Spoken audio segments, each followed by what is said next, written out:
register to there, but we'll just go ahead and start. Yep.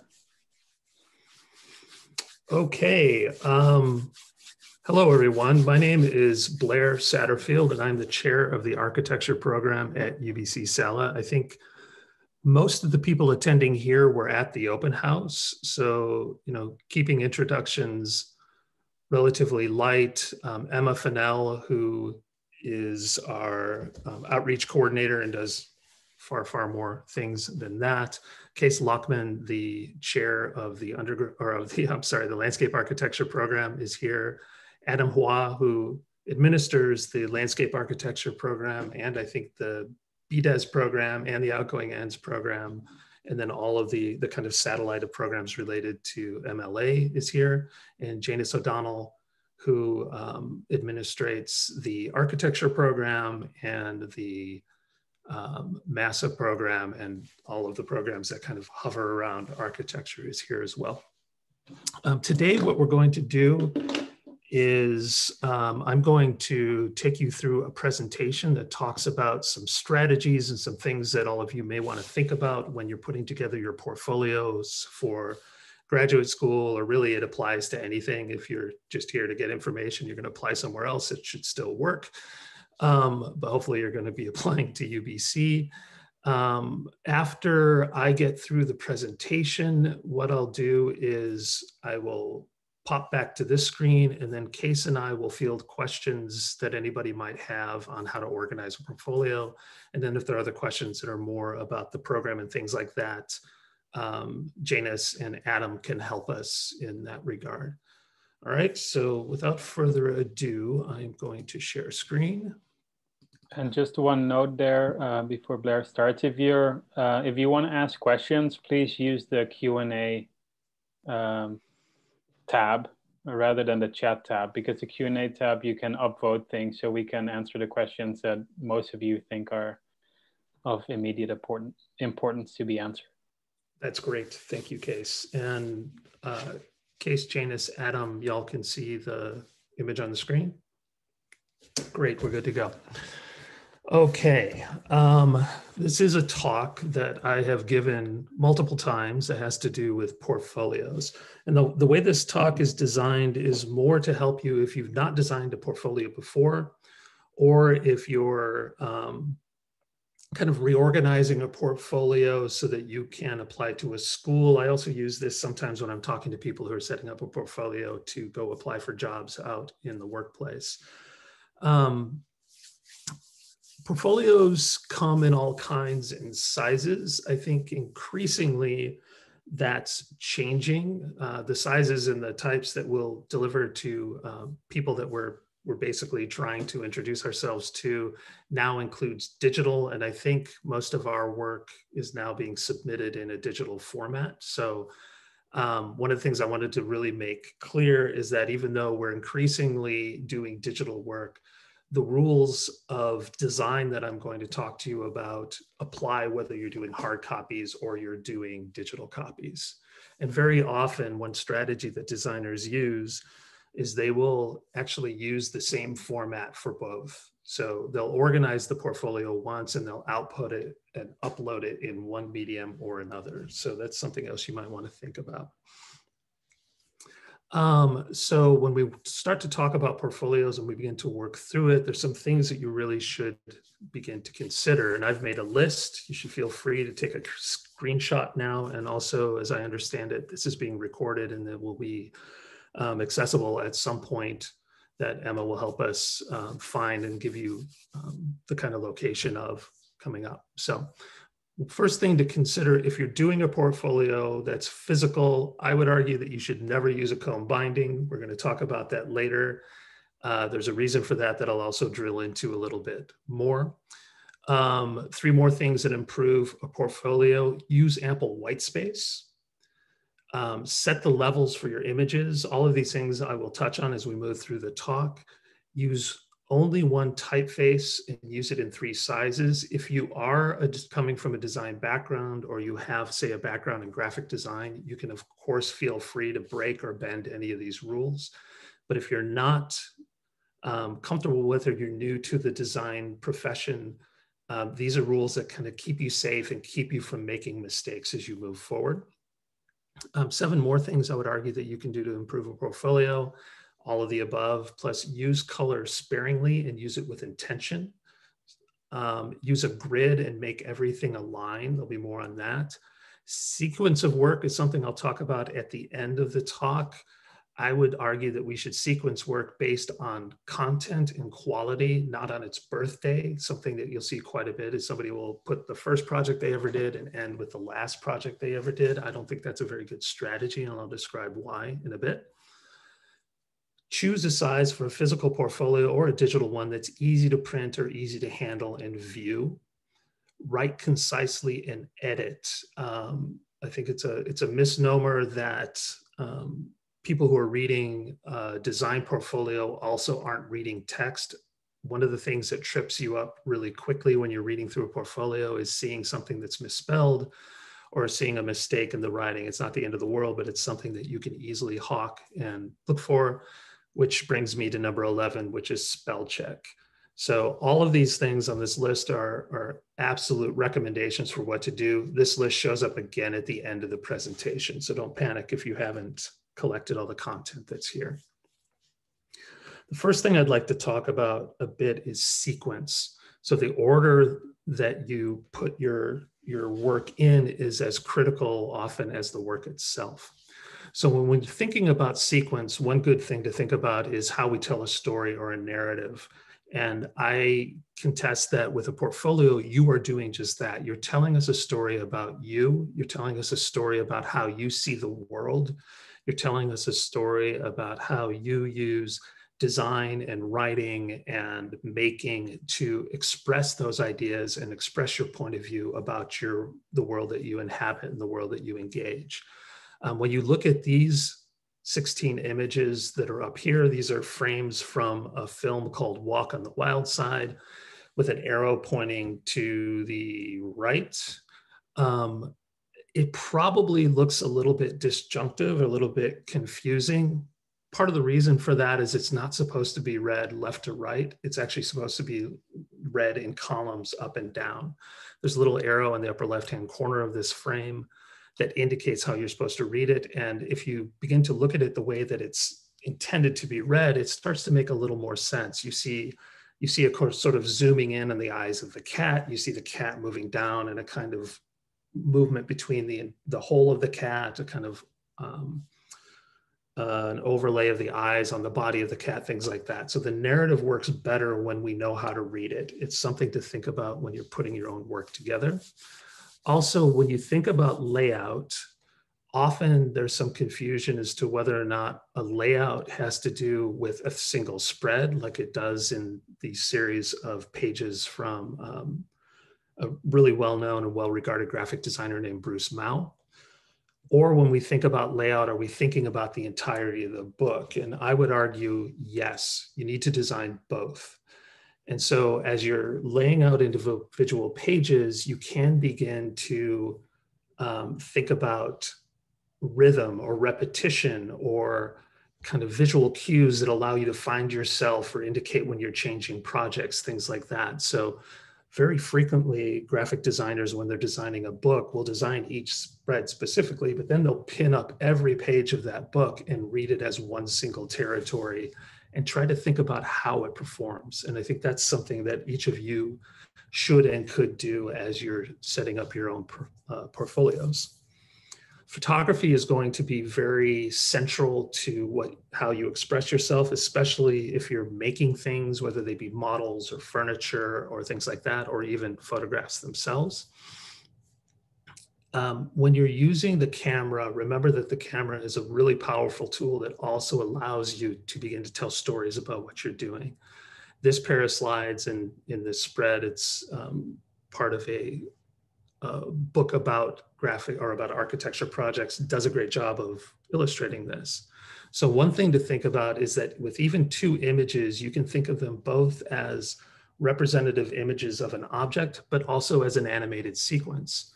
So one of the things I really like about these 2 images is they set the image and take the shot from the exact same point of view with the exact same levels, meaning one of them isn't darker or lighter than the other photo, and that there's a difference between the two. So we see that the form remains constant, and we see that that drawbridge drops. So just by using those two images, I've been told a story about a relationship and a kind of capacity that this design has, and the fact that it has a little drawbridge, which I think is really interesting. Similarly, you can use a sequence of images, maybe not to talk about the way something changes or moves, but you could talk about an assembly narrative. So if you think how you put something together, you made a project, you made an object that you think is really interesting, not only in the result, but actually the process that you use to get to that result, you can tell us a story about how you did that work by using your camera. Similarly, the camera can begin to define spaces that are either extra to or drill into an intent for a model or a construct that you've made. So here we have two photos of the same object taken at two wildly different scales using a wire binding in the middle if you're keeping track. So two images, two scales, but the way that they're organized on the page makes them into one space. You can read them as an individual image if you kind of fold the book all the way over, but when you open it up, it creates a territory with limits that are defined by those building elements. So in a way, you see architectural construct and a kind of landscape that moves in between it. So the way that you use your images can also frame the content in a very specific or calibrated way. Framing can also be used to tell us different things about the same object. So in this case, this is an art catalog that shows us a sculpture that I would assume is up for auction, right? One of the things that's going on here is you have an object on the left that's shown small, and then you have a camera shot of that object taken from a point of view where you're almost inhabiting that object, which I think is really interesting. So the camera is telling us about the thing as a complete, as something we can rotate, but also what the experience of being in that construct might be. It's also a great example of how the composition of the photograph can be used to make a more balanced and more pleasing thing to look at. So if you're new to composition or photography, one of the most basic rules that's put forward by photographers that are just learning especially is the rule of thirds. I'm not clear as to why it's such a good rule, but it does do a couple of things. One, it sets an imposed structure on the page, and it forces you as a photographer or somebody who's drawing to think about relationships in terms of proportion and form and hierarchy. Another thing that it does is it creates a productive balance or imbalance.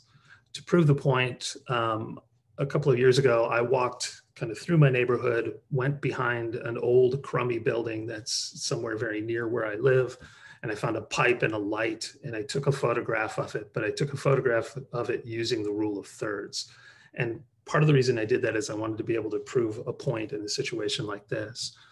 One, that there's a kind of balance that happens and a kind of rhythm that moves across the page in this square format. You can see that when I was taking this photograph, I looked at how the vertical lines of the concrete form work, sort of set a pattern. I looked at the way that the pipe, the plumbing pipe, something that's very familiar to us, created a really high contrast line that moved down the image, and I set it up so that it hit on one of those 1/3 marks. And then I purposely moved myself back so that the light that's on the page hit at another crossing point for another third. So not only are you seeing a line that kind of sets a 2/3, 1/3 balance, but somewhere floating in the middle of that 2/3 side is the light. Another thing I was very aware of is how angles that showed up in that image also began to tell you how to move your eye around the page, which is something else that you have in your control as a designer or a photographer. So in this case, there's a kind of a connection that runs between the little spur that comes off of the plumbing pipe that's coming out of there. It leads my eye down to the light, We understand that lights have a direction, so that leads me down to the bottom, which takes my eye into the line and moves me back up. So there's a way for me to move around the page because the images on the page tell me to do that. If you are a person with an art history background and you study painting, you'll find that the old masters in Western painting often do that. Well, they'll have characters on the page pointing to things, or their eyes will be looking one way. You follow the line of their gaze and it goes to an object that maybe is looking, or a person that's looking somewhere else. And they use this convention to tell you how to move around a page. Some don'ts.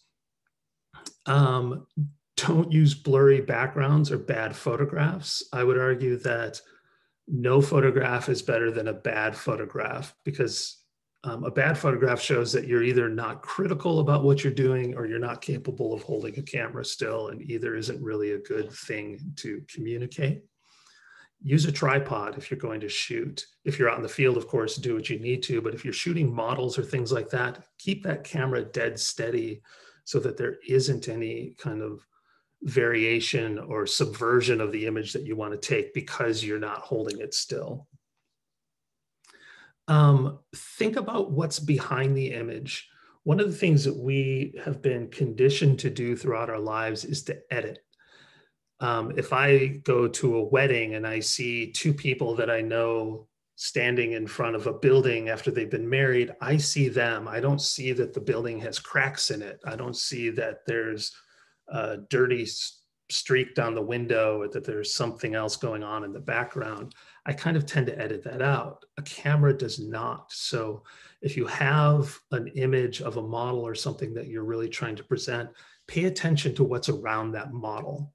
Put it in front of a neutral or blank background if you possibly can, or do something to isolate it from something that might distract from its impact when you shoot it.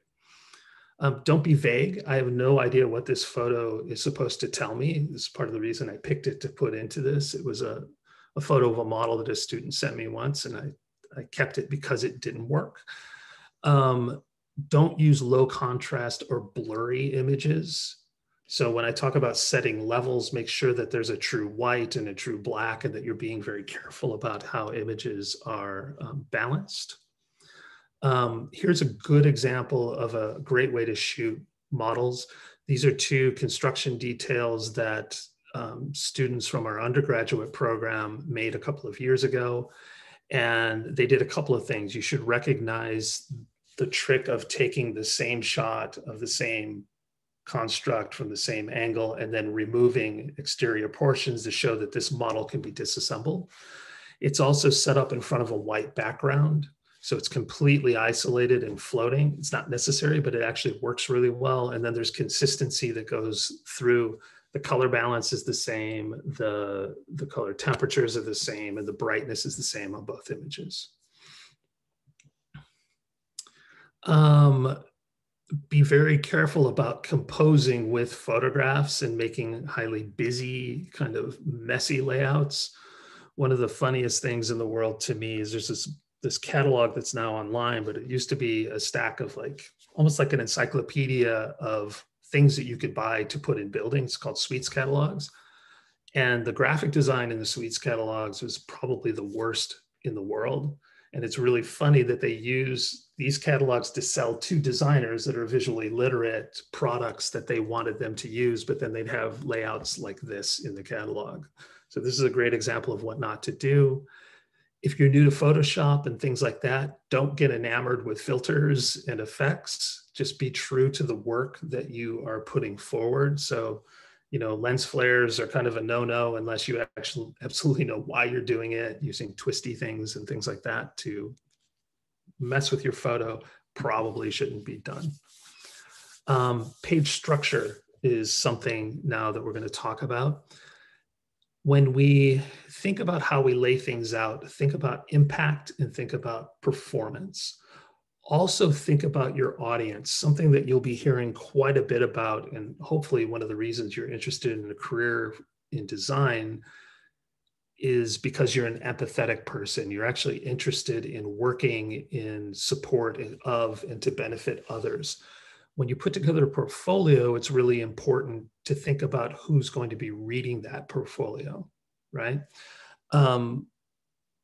One of the best pieces of advice I was given when I was an intern, back when I was younger and I didn't need glasses, I had done this layout. I really thought that really small font looked better than big font, big letter sizes, because, you know, it made a better form on the page, things like that.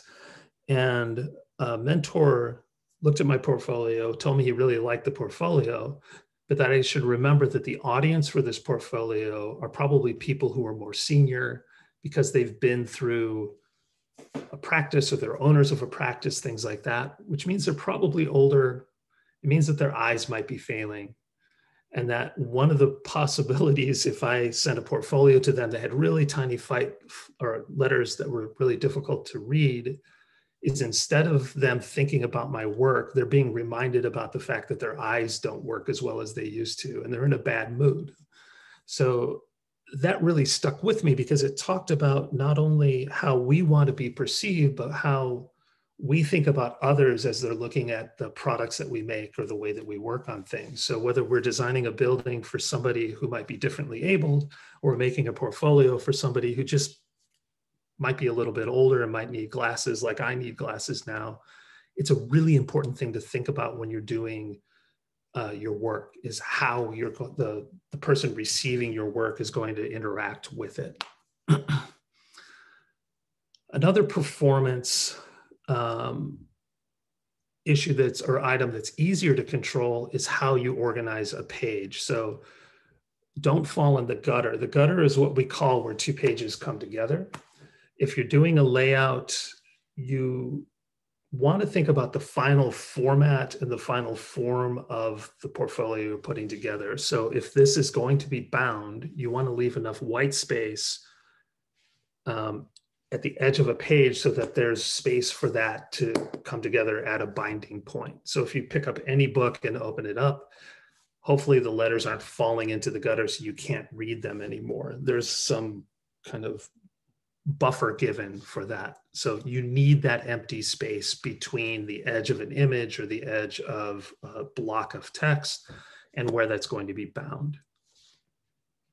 Another great thing that this image, which is from an El Croquis, which is an amazing journal for architecture, one attribute that this really shows well is that there's a lot of white space. And I can't emphasize this enough. White space isn't necessarily there to be filled. White space is your friend, and you should think really hard about how the thing that you're putting on the page and the empty space around the thing that you're putting on the page perform.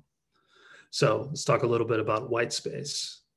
Again, white space is your friend. Don't be shy about white space. It's true. So when you are doing a layout, for example, here, these are two plans of a park, I think an archery park from the 1992 Olympics in Barcelona by an architect named Enrique Morales. Marias. One of the beautiful things about the way this spread is laid out is there's a lot of white space around this drawing, and a couple of things that it does. It brings focus to that drawing. So if you have a drawing that you think is really important, give it some space, let it stand on its own. If the drawing is part of a sequence, feel free to put multiples on a page, but make sure that that decision isn't being done haphazardly.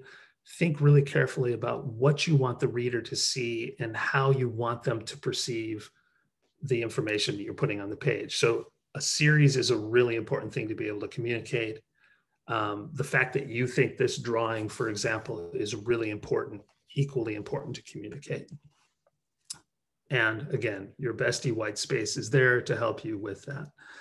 The way you organize items on a page can begin to tell me something about not only the objects and the items that you're showing, but also the way you're thinking about them. So in this catalog, one of the things I really like about this spread, I think there's a lot of white space, but again, you're showing in this case objects that you want people to competitively bid on. So each one of these has to feel special. You don't want to have 30 on one page and then one on another, because what you're telling me there is the one that gets its own page is the most important. Something you should notice about this layout is each of these objects is misaligned. So each one sort of sits on its own plane in a way, which kind of further emphasizes their uniqueness or their specificity. You don't begin to group them. If the two figures on the left page were lined up, but then separate from the one on the right, you'd begin to see them as a set, and you'd see the one that's standing by itself as an individual. So just that subtle move to put things all on their own plane tells me that they're all individuals, which serves this layout well.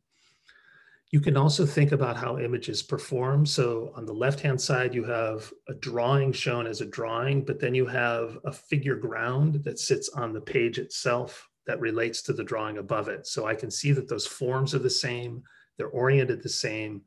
One is about a drawing and one is about something that's pulled out of the drawing. On the right-hand side, you have elevations and plan views of an object. One is telling me a story about the photograph of the object itself. So all those drawings behave together to tell me more information about the picture that I see next to it. A kind of pop artist who worked in I think the 50s, 60s, and 70s that did a really good job of moving your eye around the page was Edward Roysha, who would paint images of signs, which is kind of a funny thing to think about, but he'd find gasoline signs, he'd find gas stations, things like that, and his paintings would be of those objects or of those constructs. And again here, he's moving our eye all around the page by making this dynamic cut that runs from the word standard, which is going to probably draw our eyes first, especially if we speak English. It moves really hard down to the lower right-hand corner. Then our eye moves across the bottom of the page to where all of those gas pumps are, and they're standing like soldiers at attention, kind of almost looking off of the page. Even the gradient of the sky begins to move our eyes up and down to a point where we're in that swirl.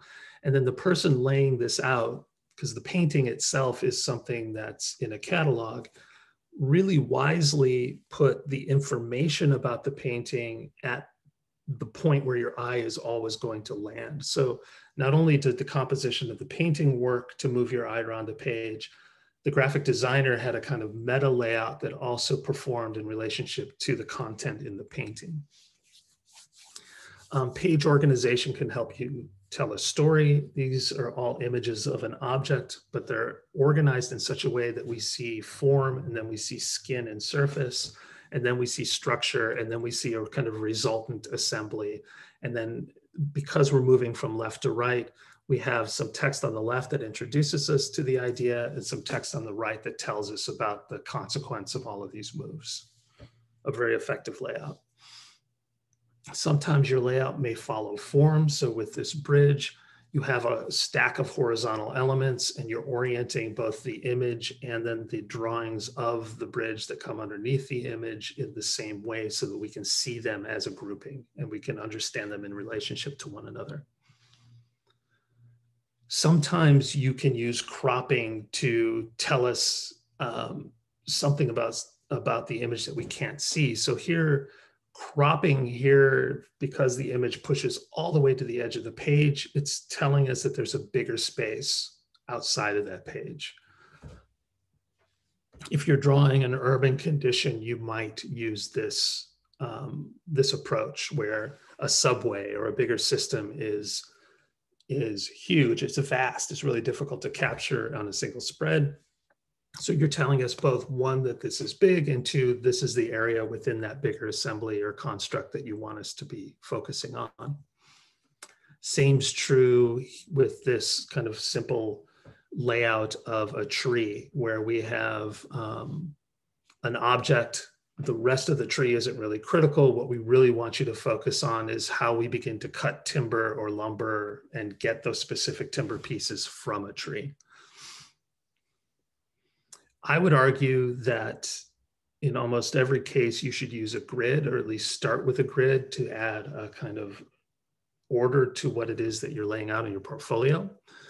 So this now old version of InDesign, I have 2-page spreads that are set up in using a column grid. And you can also see some blue lines that are running across.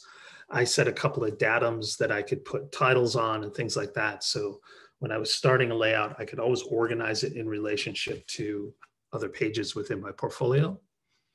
And you can see, even when I'm doing a full bleed image, the text that I'm laying over the top, the way I'm registering both main content in the body text or kind of caption content that's running next to it, it's all adhering to the grid. And the grid doesn't imply that you don't have freedom. So this layout, which looks relatively loose, of a series of objects that are a series of basically bespoke bricks that I was making for a project a long time ago, are organized. It looks a little bit willy-nilly. But when I put the grid back on, you can see that the whole thing still adheres to my rule set. And so there's a lot of flexibility built into that grid. But I think, and I'm relatively convinced by this, that you can still understand that it's organized by the same hand, by the same author, and it holds together as a set, even if it's a single image or it's a series of relatively randomly placed or individually placed images. With typography, a couple of things to think about. Letters are drawn. They are drawings. They're not abstractions. They're crafted and they have an anatomy that you should be aware of. When you're selecting fonts, you should limit what you choose. And if you don't know what font to select, I think these are some that provide a good place to start. So if you want a sans serif font, which is something we also call a machine font, you might use Helvetica, Franklin Gothic, Accidents Grotesque, Gotham, or Whitney. If you're more interested in a serifed font, you might go towards Garamond, Bodini, Heffler Text, or Archer. These are examples. The difference between the two, a serif is the little kind of extra mark that happens at the end of a stroke or an end of a line, and it all really has to do with performance. So the serif fonts are really meant to be read in body text and carry with them a kind of message of being kind of crafted or old or established, whereas sans serif fonts are more mechanically generated. So computers and things like that often use a sans serif font. Good type sizes to consider, at least to start with. Pick 3, stick with 3, say 18 points for titles, 11 points for body text, and 8 points for captions. Something you might think about when you're organizing your text is how the text actually performs. So the bigger 18-point font will behave more like a headline. The body text will behave kind of like the first paragraph or the kind of chunk of information that you want people to really invest in reading. And then the caption is there to support ideas and be sort of secondary to that body text. Again, why are we talking about this? Performance, it really comes down to it. So I have promised pick me, that's what you want to communicate with your portfolio. And then if I spend more time with it, you tell me seriously, I'm worth a shot, I'm a lump of raw potential, mold me, do all those things. You're telling me something in the second paragraph that supports the first.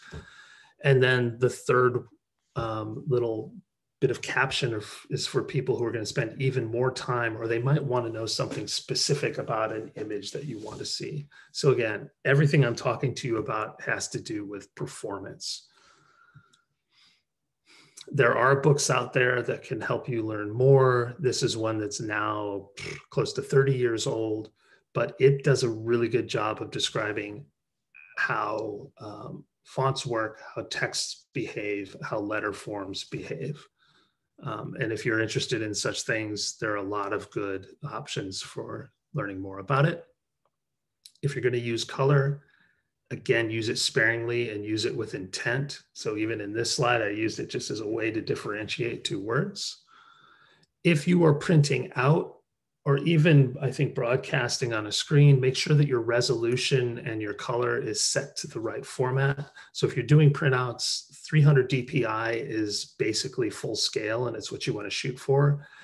There isn't a whole lot of reason to go to a higher DPI for printing because the ink isn't going to differentiate, especially at the scale that you're printing. So you don't need to worry about that. It's a way to manage file sizes, but make sure that your output is legible.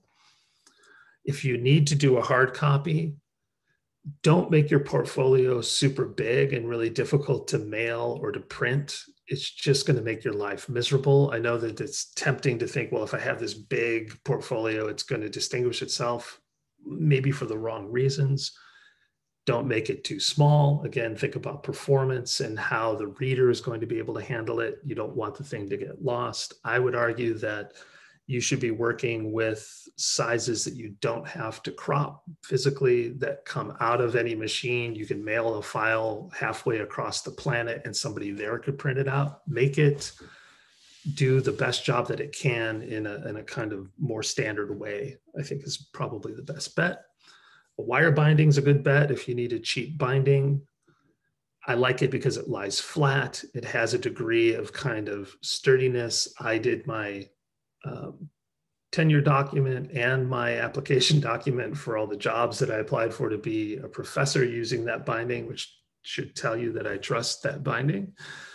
It's cheap, it's ubiquitous, it's a good way to save money. A perfect binding is another good option. If again, you know about binding material or books, please feel free to run with it.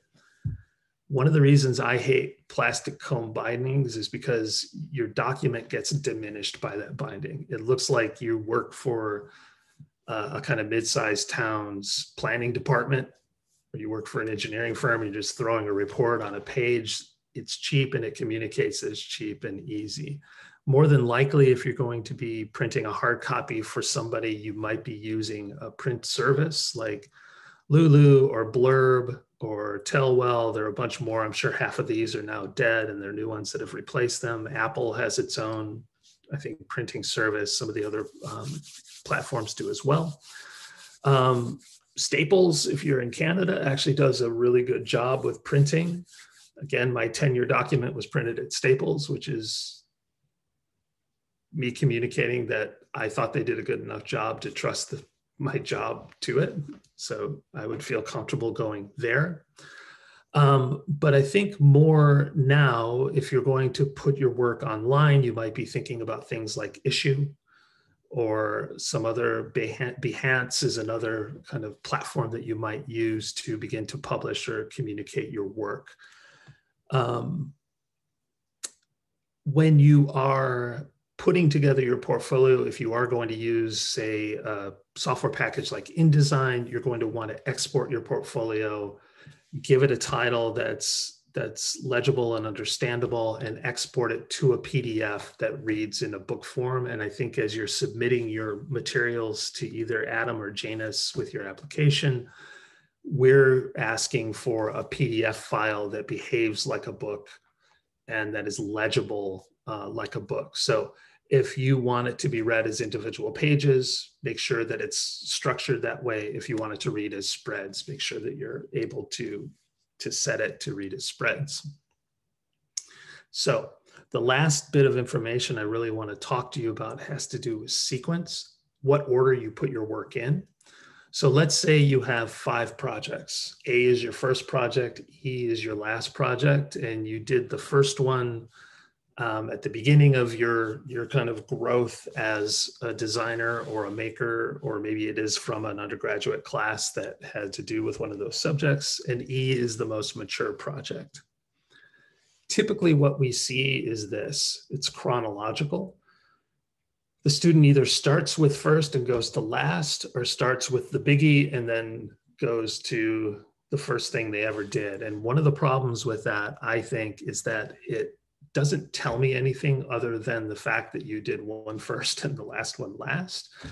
It also acts as a kind of default gradient. Almost in every case, E is your most mature project, A is your least mature project, and it doesn't necessarily do you or us any favors just to see them kind of plopped in chronological order. So that's basically what we see.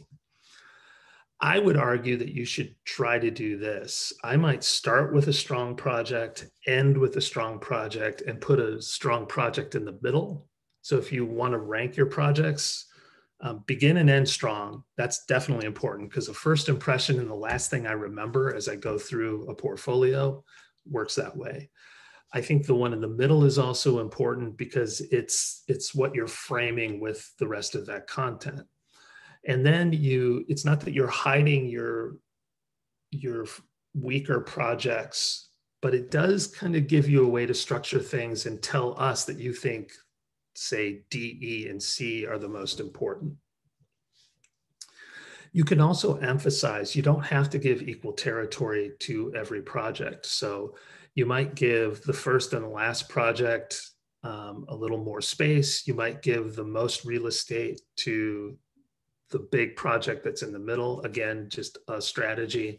And you might diminish a bit the weaker projects. You might say, these are really important. These are things that I think communicate a skill that I have or point of view or something I'm interested in, but I really think these other projects are going to carry the day. So you give them more territory.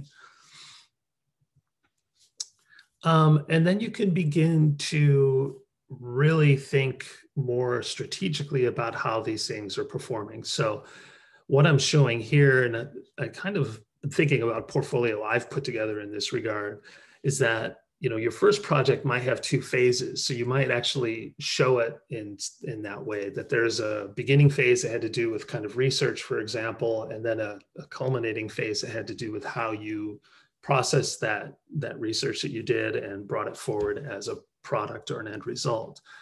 That you might see relationships between a first project you did that set you on a path that took you to a later project, and you see them as being similar. Maybe they both have to do with the automobile, or they both have to do with some material that you're interested in. So you might use those as both two standalone projects, but they also begin to tell a bigger story about a relationship to another topic. A might be a project that allows you to pivot to E and B. So if you're working in wood, for example, and the big project D has to do with housing, but the second project has to do with mobility, and E is a mobility project, you can begin to, what those two dashed lines are trying to tell you is that you could begin to use one project to move me to another bigger idea that you want to tell me about, and so on. So you're seeing that I'm saying strong, support, strong, but I'm also starting to build a narrative or a way to express bigger ideas about who I am as a designer and what I think I bring to the table with my application. And that's really all I have to talk about now. I'm seeing some things popping up in the Q&A, and I've been purposely ignoring them, but I'll begin to dig into those here in a minute. Here's the list again that we have. I'm going to wish everybody good luck at the front end, and we'll take questions. And maybe what I'll do is I'll leave this up on the screen for a minute and start looking at those questions that you have.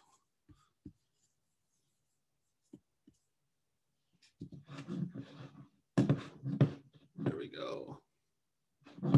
Okay, so first one is a simple one, I guess. Like, are spreads considered 1 or 2 pages? A spread is 2 pages. 2 pages. So if you have 20 pages, that's 10 spreads. Yep.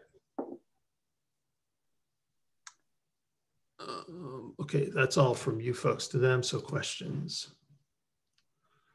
Any specific advice for those applying from a non-design background? Yeah, I mean, I would think that there's some creative content or something that you've been doing, even if you aren't in a design background, that you could begin to privilege or put forward as work. I think another thing that we've seen is I've seen people working in the sciences, for example, that have presented a kind of procedural process that they thought was intriguing about a bit of research that they did, but they used the portfolio to begin to talk about that research, how it made them think about bigger issues that they thought pertained to the built environment in some way. And it also became a vehicle through which they could begin to express their ideas and also show that they knew how or were thoughtful about how they organized a narrative, if that makes some sense. The same goes with writing. People have shown things that they've crafted or made. We had one portfolio that I saw once that this one's kind of amazing, was a series of images that a person that was working as a flight attendant had collected. I think at every port of call, she was an international flight attendant. At every port of call, she took pictures of herself in the kind of free photo booths that were in the airport. But she made it a project, and she went through and had a kind of rigor and a routine through which she began to build this bigger set of information. And it was kind of an amazing 2-spread, 4-page setup of all of this content that she'd made, and then how she began to organize it, began to tell a story. I know, Case, do you have more to add to that? I think. Yeah, I mean, I think what you're communicating is set up, if you haven't done so already, I think you can set up some assignments for yourself. So I think curate something that you want to do. I mean, in landscape architecture, we often see photography or sketching as something that, you know, with people that don't have a background. But again, I think the advice that Blair has been suggesting here is like, show the intent of why you're doing something. Like if you're just showing a spread with 10 sketches that you've done without any, you know, consideration of why these 10 sketches might not even be related.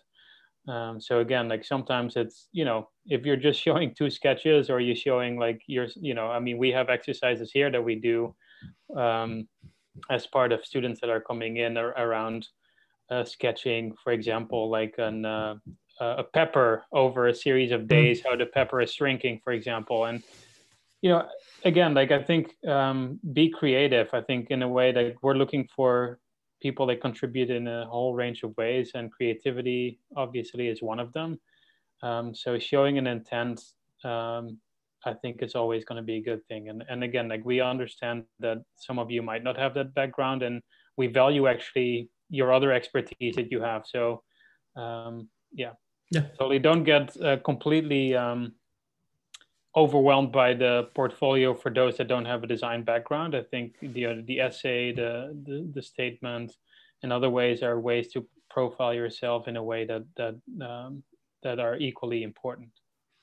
Yeah, we're fully assuming that hopefully you're coming to SALA because you want us to teach you some of the things that you're going to learn about design. So we're really as invested in what makes you unique or specific, or what set of experiences or points of views you bring to the table. So just to double down on what Case just said, don't feel like you need to run out in the next 3 weeks and take like an online design course. That's not the point at all. It's really more what you've already been doing that we're looking at. Okay, I see questions, and are they getting upvoted and downvoted? Is that where they're moving on me? Okay, yeah. So one that I saw that went away that I want to just address really quickly: if you have applicable work experience, you should feel free to include that work experience, but you should be very explicit about what portion of the project you were responsible for and what your contribution was to that project. That's something I think that's important. And I'd also say that I would recommend that if you have a set of projects that you did yourself, and then you have a bunch of projects that you did at work on a job, you might pick one that you think is really important from work, but really emphasize what you yourself are doing and what you've produced, right? Because again, we're not picking you because you have this kind of vast experience in the office already. We're really interested in how you're going to work within the framework of SALA and what we're dealing with in our own studios and things like that. So there were some questions. I think they're somewhat related. I saw one question around if you're setting up your portfolio using specific techniques, that some of those might be related to what Blair was showing. Should you communicate those? Should you be explicit about those? I would say no. I think if it's more about the way you've laid stuff out, I don't think you need to explain why you've laid them out that way. When it comes to sequencing your project, I think that could be a consideration if you have a specific way. Let's say one of the things that Blair didn't mention, but might potentially be a way to sequence your projects would be based on typology, or like a type of project that you've done. And so you could maybe explain it from small to big, or you might explain from this is more urban versus this is more like an installation, or whatever it might be. And so in those circumstances, it might be useful to either include a diagram with a little bit of text below it, if you want to communicate that you've kind of thought about that and that's what you want to communicate. So again, I think 20 pages isn't a lot of a lot of time, or a lot of space. But again, like I think we're looking at ways in which you organize things and your way of thinking about it. So it's definitely not a bad thing to do. But yeah, we don't need a manual Right. on like how we should read your portfolio either, right? So I think like a good balance there would be good. Totally agree with that. And I think there were questions about text, and I think some of this is it's personal taste, but it's also about like ideally, if you want to show a sequence of how you move through a project, let's say, like ideally you have enough visuals that can communicate that, so you don't have to write about it. So yeah, I think this is where I think text can somehow be used, is to kind of fill in the gaps of moving from one idea to the next. And if you don't have enough material there, like you could support that with text. But again, like I don't think we want half of your 20 pages to be written things. Yeah, how many projects is a good amount to include? Again, more than one. I don't know. I think that you should think of that more in terms of, how many pages do you need to tell a kind of an interesting story, or to give us a taste of a project. So one thing you might do is give us 3 really specific projects that you drill into. And then, as Case just mentioned, if you're working between 2 typologies and you've done a lot of work in each, you might then dedicate a page or 2 to showing us multiples of one typology and multiples of another, as a way to tell us about arguably 100 projects, but you're really only telling us about 3, and that you've done more work in this arena, right? But I don't think you need, like, a project a page doesn't really help. One of the things that again, we're looking for is your ability to describe and to delineate something that you're working on. If it's a straightforward, simple project, maybe less territory. If it has really interesting site relationships, and then is also an interesting piece of design that has some local specificity, give it more space. But you might also think of that as 2 projects or 2 phases of the same project. So there isn't like a 7, there's no answer like that. It just really depends on what you've generated and how you choose to put it forward. But hopefully helpful. There was a question around cover page. I mean, I see it as part of the portfolio. If you have an amazing cover and then we look at the pages and it kind of all kind of falls apart there, that's not helpful, obviously. If you have a great set of projects, but the cover is questionable, it's again like I think Blair's photographs of kind of the backgrounds and blurry. I think it comes into play here as like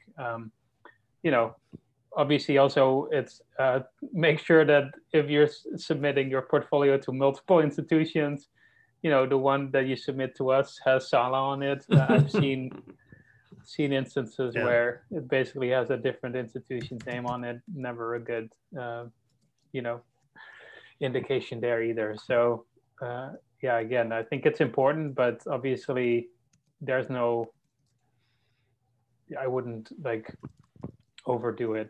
I mean, I think, Blair brought up his tenure package. Like, I think my tenure package was simply just a blue page with a title, my name, and that was it. Didn't really feel like I needed to spend my time there. So again, I didn't even make mine blue. It was just white. Nice. What else do we have here?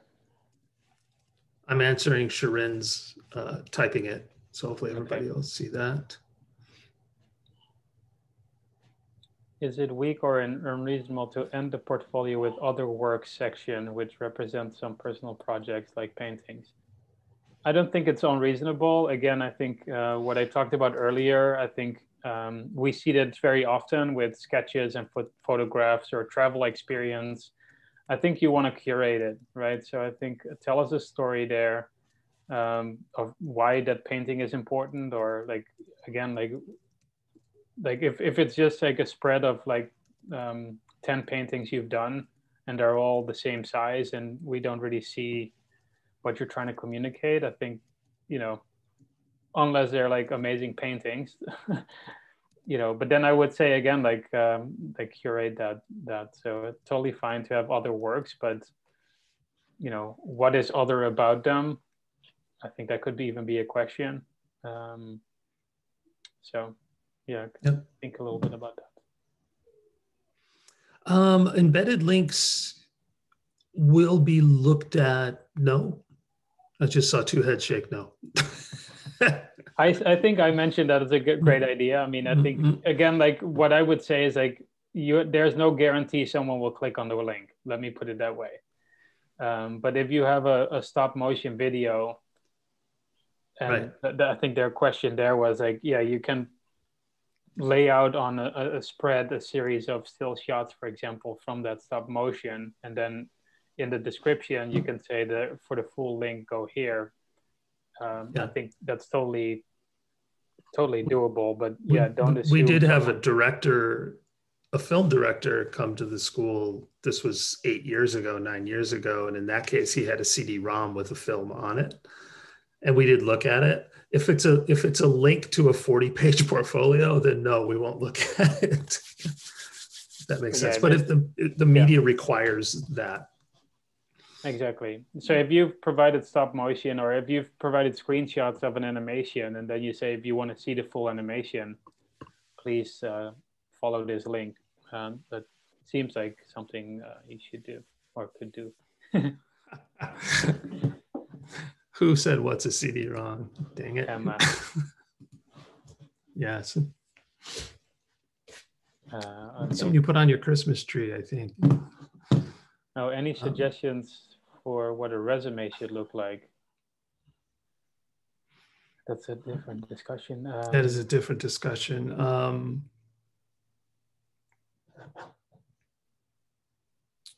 Something I tell people, like if the question is aesthetic, I'm a big believer in the idea that the content is what you're really trying to get across, not the frame. So a resume should be constructed in a way that it's extremely clear, that it performs in an amount allows me to understand quickly and without a lot of work who you are, the work that you've done, what your background is, all the things that a resume is designed to do. You know, if it's organized or laid out in a slightly creative way, that's great, but I wouldn't invest a lot of time into the aesthetic of a resume, if that makes sense. Maybe a question for Adam and Janus. The resume needs to be, is it constrained to one page, or there's like no page limitation there? You know, I can't recall. It's on the website. I generally think more succinct is better. Just always considering the fact that the committee has a lot to look at. So trying to be as well edited and brief as you can, but I can't quite remember, but it's on the SALA website under admissions and grad program. Yeah, for the MLA program, we listed the resume maximum to be 2 pages. Okay, it's the same in the architecture then. So lean and succinct to the point. Yeah, thanks, Adam. What are some ways of identifying my role in a group project that's included into the portfolio? Well, you could describe the work process. You know, so as an intern, I worked on a big project that had to do with, let's say, a campus. And I might, if I were submitting a portfolio right now, say I was a member of an 8-person team that had a design director, and then there was a secondary designer, and then a bunch of interns that worked under it, and I worked as an intern. One of my responsibilities on that job was to participate in all group crits and to help generate content on a whole, but I was also given a discrete section of the campus to look at. Maybe it was a parking garage, maybe it was some portion of it, and that I was responsible for design drawings, for generating models, and for helping with the presentation. Right, that's a way to kind of tell you what my role was. And then I might show that portion. I might show a bigger contextual drawing and say, I helped generate this, but I also wanted to use this to contextualize the actual project and then show you what the work that I did was. Yeah, and I think drawing attribution there would help. So in the example that Blair is saying, like, let's say if you did a group project and you were responsible for the, like, more doing the renderings, let's say, of that project, but it will be almost impossible to understand that project only seeing the renderings. It might make sense to include that overall plan drawing, but you want to then say that you didn't generate that drawing. And you probably want to make that smaller so the attention doesn't go to that drawing.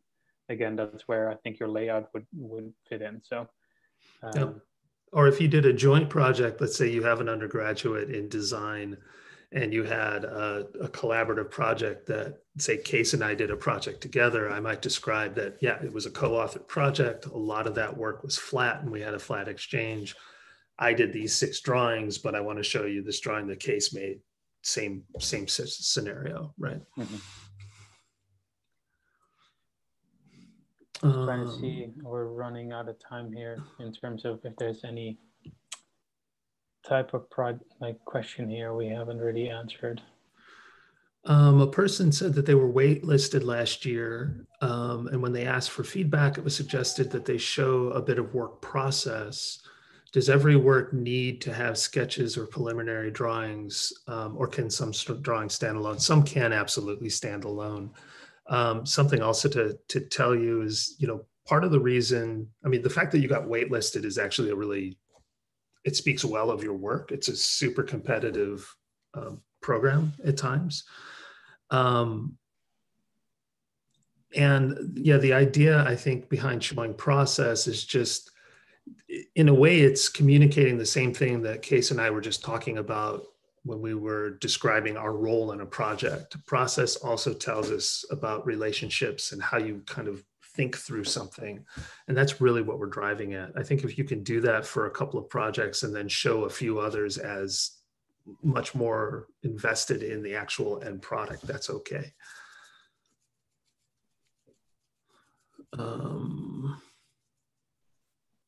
Case, you look like you're typing. What type of projects for an MLA portfolio? I can try, but you're probably better suited to topography. Lots of topography. I mean, I think it again, it's really hard to say because you know, as is within architecture, like you might have an affinity for office towers or whatever it might be, or you in landscape architecture, you might be very interested in wildlife and in urban environments or something like that. I don't know, like it's really kind of depends on what you want to communicate and how it, I think, relates to the statement that you're making. Why do you want to go into the profession if you haven't been in the profession so far?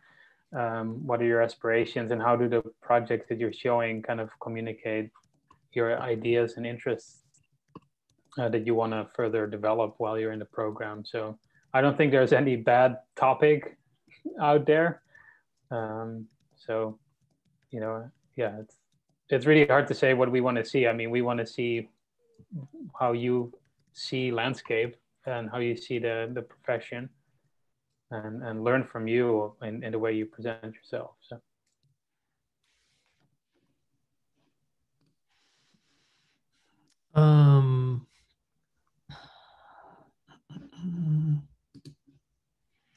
In terms of sequence, when considering both strength and maturity versus content and type of project, which would you say is a smarter decision? For example, ending on a page with concept models as opposed to a design project, starting with a group project that is considered one of my strongest. I'm just trying to think of a way to answer this that doesn't devolve into it depends, because I don't know that that would be helpful. I think, you know, one of the things that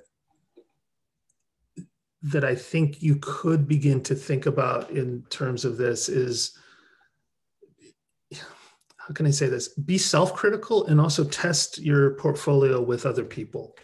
So you might organize the layout in two different ways and kind of look at them in competition with one another. And I'm not saying do two completely different portfolios. I'm just saying if you have 5 projects and you have them ordered, you know, with project D at the beginning and E at the end and C in the middle, and you're not sure which one's your strongest, flip them and see if it performs or makes sense. Flip them and see if you were going to talk me through your portfolio, would your narrative hold together? You know, walking somebody through your ideas in your portfolio is a great way to clarify, because you're testing to see how it performs. So if there's another designer that you want to test it with, or actually often, funny thing to say, testing it with civilians, people who don't read design, to see if it holds together or makes sense, is a great exercise to do. I'm completely comfortable with everything you described. If you think your process models in a certain project are really the strength of that project, absolutely emphasize those. If you think a group project is your strongest and you want to privilege that in some way, as long as you're clear about how authorship's distributed, absolutely run with that. I'm more interested in you really vetting it so it's performing the way you think it's performing inside your head, and that it's doing its job to really show you in the best light that it possibly can.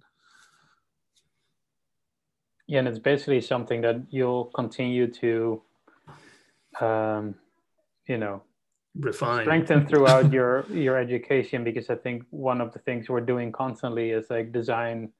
You know, you have desk crits and you have reviews, and it's all about sequence of drawings, the hierarchy, the size of the drawings, and which drawings, you know, how you walk from one drawing to the next. So I think this portfolio is a short, like a mini assignment in that way, of like, how many drawings do you need to tell the story, and which drawings do you want to, or which images do you want to have the attention be pulled towards?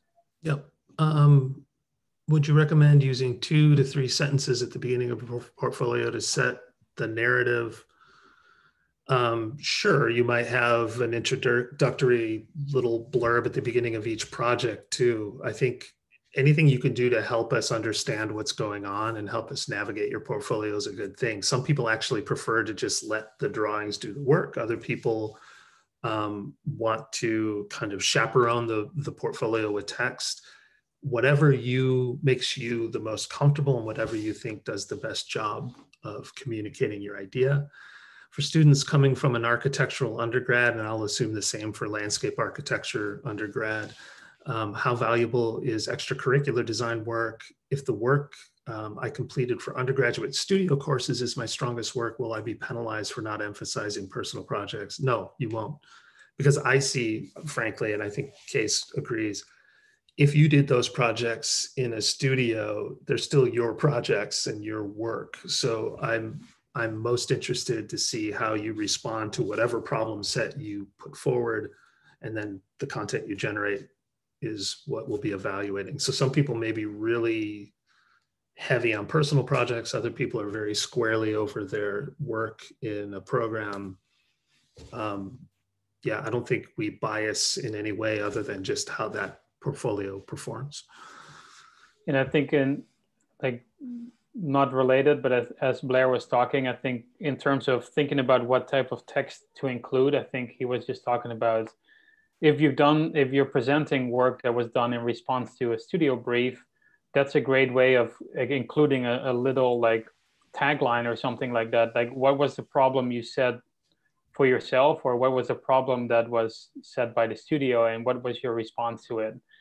Very quick. They could just be like almost like simple, like one sentence kind of description. I think that will help communicate, what was your intent with the project that you're showing. I think that's really effective there as well. There was a question about photography. In case of photography, is it valuable to include commercial client work done in a portfolio? Yeah, totally. I think if that communicates your creative expression, totally. I mean, if you're doing photos where you kind of, for clients where you feel like you've been constrained, and it's not how you would have taken a photo otherwise, then maybe not. So I guess like if it's a photo that you've taken where you're proud of that photo, I think include it, whether it's like a personal photo or something you've done in a professional capacity. Am I okay to dismiss these as we answer them? I think so. Yeah, because I feel like we've answered the 2 to 3 sentence at the. We did extracurricular work. Process work, what advice for laying out? I think we've kind of talked through that a bit. Process could be smaller images in support of a big image that shows the outcome, or process might be told in a linear narrative kind of way, or it might be a kind of, you might show something about process, like if you have a kind of resolved image and then a series of processy kind of process images you went through, and then another resolved and process. It's really dependent on how you want us to understand the relationship to an outcome. I've also seen a couple of instances where somebody just showed a bunch of sketch models to just kind of communicate that they like to work with their hands. That could be another reason that you show process models in a specific way. Same with sketches. There's one question here about someone that doesn't have an landscape architecture background, and they've gone, let's say, to learn a 3D program or something like that. Yeah, I mean, I think I would,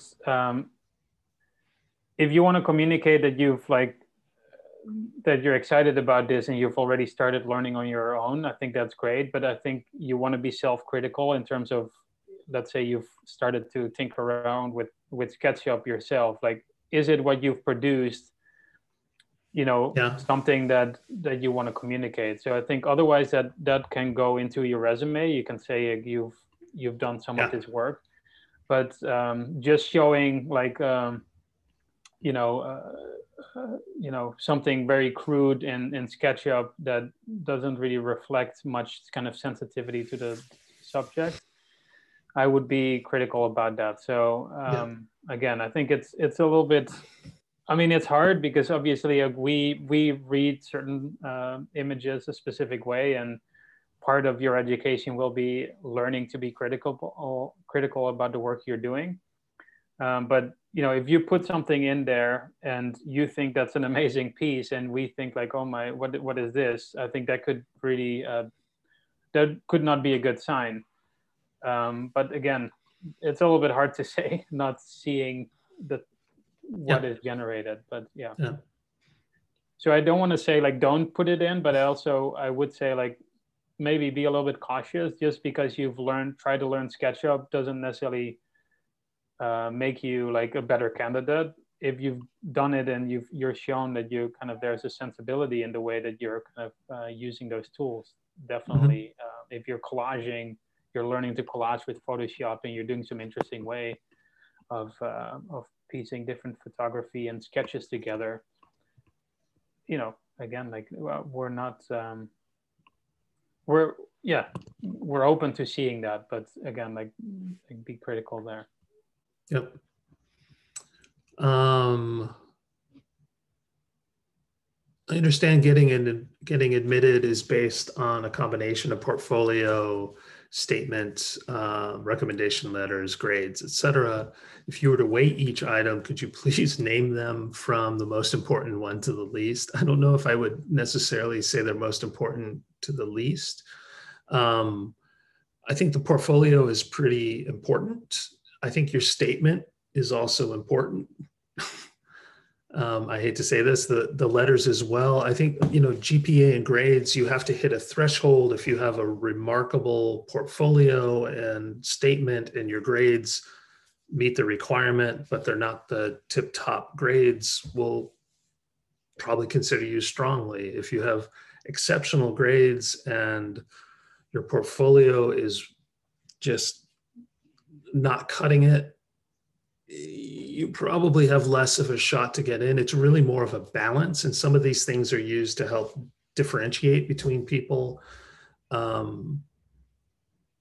it's mostly those types of things. So I don't know, Case, is it fair to say the portfolio and the kind of pedagogical background, but statement's pretty critical too, right? Like all three kind of play together. Yeah, totally. I'm super low. One of the things, Shirin and others on this call, you're probably gleaning is this is a relatively subjective discipline in a lot of ways. There's a lot of quantifiable content you need to know, but a lot of these decisions are really hard to bracket as like, yep, if you have an 8-page portfolio and you use blue text and there's 12 letters on each page, you're going to make it. It doesn't kind of work that way.